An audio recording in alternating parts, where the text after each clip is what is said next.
In today's class, we're going to be applying our understanding of paintbrushes to create some really cool composites. So here we've got Amanda. She looks pretty cool, and I'm going to show you just how we created this effect. So you're going to take an image, you're going to then put a few different brushes and a layer above it, much like these smoke brushes, to create posters to promote AUP. So let's start from the beginning. What should we do? First thing that we're going to do is find an image. Cut out here. I got Lissandro here. I got Amanda, and you can see that with Amanda, I started just with her cutout.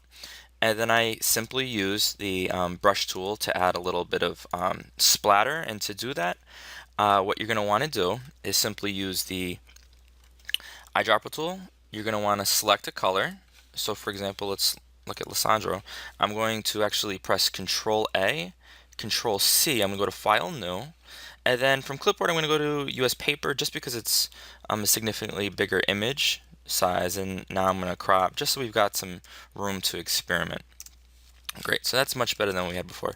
So now I'm going to use the eyedropper tool. I'm going to select a little bit of red. I'm going to press B. I'm going to right click.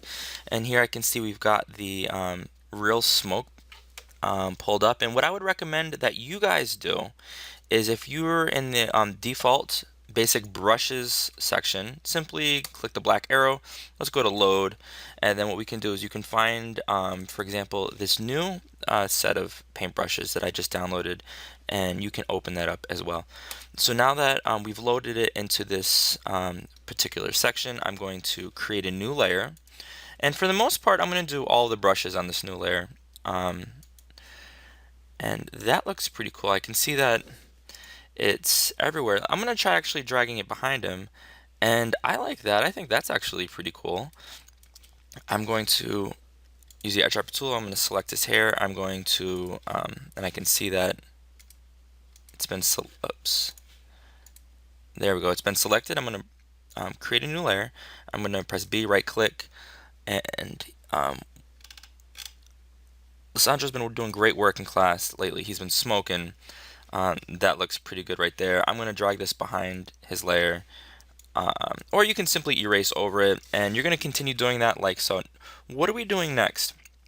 After you add a few different brushes, what I'm going to recommend that you do is you're going to select all layers. Let me just add one more.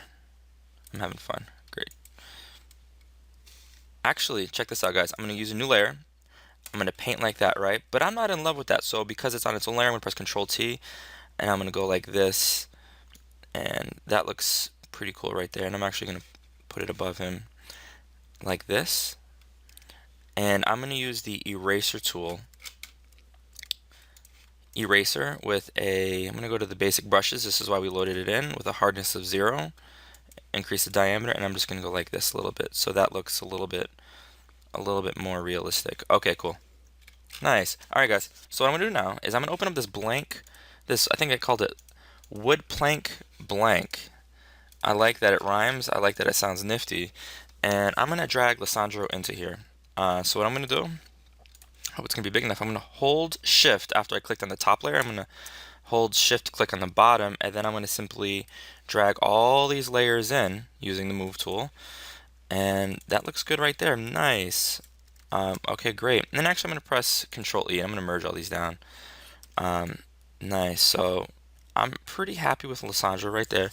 So now I'm going to do a few things. To make this look realistic and make it look a little bit of 3D, I'm going to double click on the background to unlock it. I'm going to press OK. I'm going to use the marquee tool.